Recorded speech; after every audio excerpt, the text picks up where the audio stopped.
regreso, amigos, tenemos más acá en Noticias CBTV. Al menos 31 personas fueron detenidas hasta este sábado en el estado de Yaracuy tras una nueva jornada de protestas en esa entidad por la carencia de combustible y las deficiencias en los servicios básicos. La cifra fue suministrada por Alfredo Romero, director de la ONG Foro Penal, a través de su cuenta en la red social Twitter. Romero expresó que hasta las 7:30 de la noche del sábado, el equipo de la ONG en Yaracuy se encontraba verificando nuevas detenciones. De acuerdo con este balance, 2 adolescentes estarían entre los detenidos por las fuerzas del régimen. Entre tanto, el alcalde chavista de Yaritagua, Juan Parada, aseguró que hay que marcar a la gente que salga a protestar. Esta amenaza fue lanzada el sábado por el agente de la dictadura ante la continuidad de las protestas en esa población, para lo que no descartó el uso de los llamados colectivos, que no son más que las bandas criminales armadas que usa el régimen para dispersar a las manifestaciones pacíficas. Y Francisco Ferrer, coordinador de Vente Venezuela en Yaracuy, aseguró que los yaracuyanos se mantienen en las calles protestando por una mejor calidad de vida, a pesar del riesgo que representan las movilizaciones ante la desmesurada represión del régimen. De acuerdo con el dirigente político, la gente está drenando en las calles una serie de problemas que se han acumulado a lo largo de los años. A su juicio, lo peligroso, más allá de la represión por parte de la dictadura, es el riesgo de contraer COVID-19, ya que luego de Caracas y el estado Miranda, Yaracuy es la entidad con más contagios por coronavirus en el país. Aseguró textualmente lo siguiente: las protestas se dan por todas las fallas en los servicios públicos y por la mala calidad de vida. La represión ha sido muy fuerte en el municipio Urachiche, uno de los más oficialistas a favor del régimen, y eso dice mucho de lo que está sucediendo. Por cierto que Humberto Prado, comisionado presidencial para los derechos humanos y atención a las víctimas, rechazó categóricamente los sucesos en el estado Yaracuy, donde fuerzas de seguridad del régimen han reprimido, perseguido, hostigado y detenido arbitrariamente a las personas que decidieron manifestar pacíficamente por el deterioro progresivo de las condiciones de vida en el país. Los atropellos a las personas se registraron en las poblaciones de Urachiche, Yaritagua, Chivacoa, San Felipe, Independencia, Aroa, Cocorote, Nirgua y Sábana de Parra.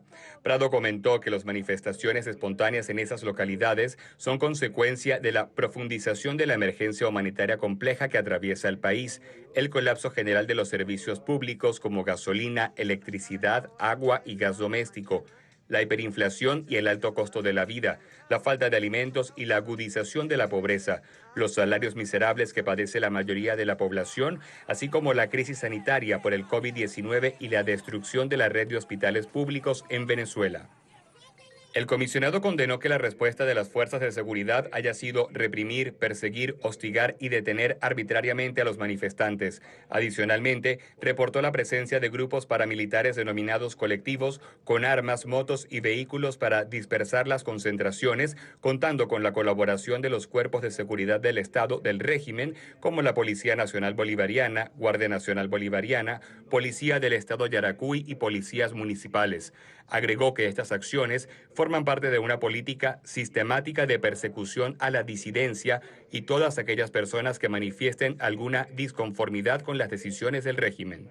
La Comisión Presidencial para los Derechos Humanos y Atención a las Víctimas solicitará a la Comisión Interamericana de Derechos Humanos y su Mecanismo Especial de Seguimiento sobre Venezuela que exija al régimen de Maduro garantizar el derecho a la manifestación pacífica, que se adopten medidas urgentes para preservar la vida, integridad personal y salud de las personas que fueron heridas como consecuencia del uso desproporcionado de la fuerza, abstenerse de realizar cualquier acto de persecución, hostigamiento, amenaza, represalia o represión contra las personas que han decidido protestar pacíficamente y dejar en libertad, sin restricciones, a todas las personas que han detenido.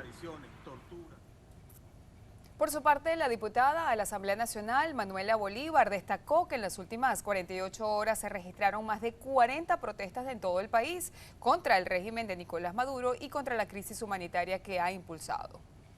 Los venezolanos estamos negados a vivir en la miseria ocasionada por la dictadura, dijo este fin de semana a través de su cuenta personal de Twitter.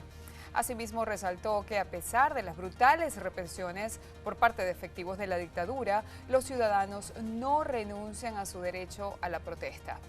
Bolívar hizo referencia al Observatorio Social Humanitario que registró solo este viernes al menos 44 manifestaciones, 20 de las cuales fueron reprimidas por fuerzas del régimen.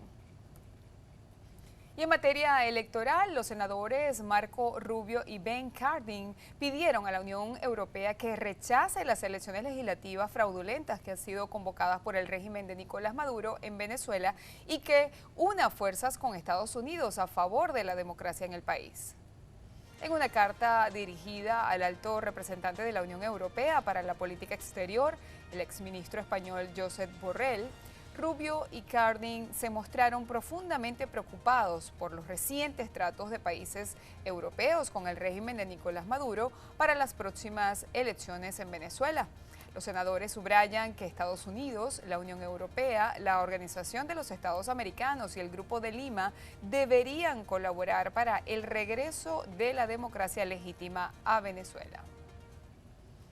Y en otro orden, 2 milicianos del Ejército de Liberación Nacional que se entregaron a las autoridades colombianas afirmaron que la guerrilla tiene nexos con el régimen de Nicolás Maduro.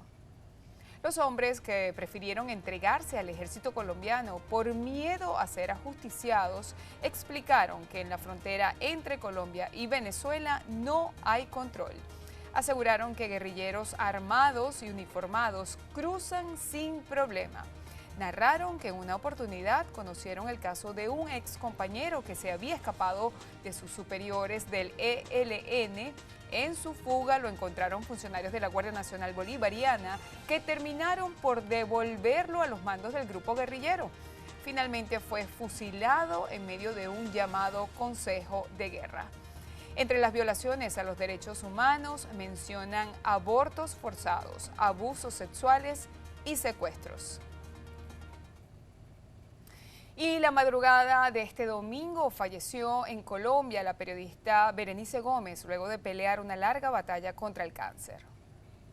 La información fue confirmada por su hermana a través de su cuenta en la red social Twitter, en la cual escribió: "Informo que esta mañana falleció mi hermana Berenice a causa de una infección bacteriana que agarró en el quirófano.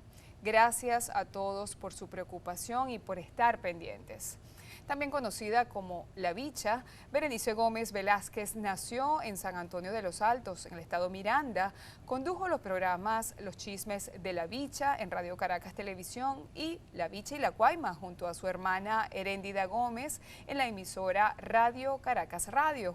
Como periodista de impresos, Berenice Gómez hizo su vida en El Universal y posteriormente en Últimas Noticias. Desde EBTV, nuestras más sentidas condolencias a sus familiares, amigos, allegados y también excompañeros de trabajo. Pausa, amigos, ya regresamos con más.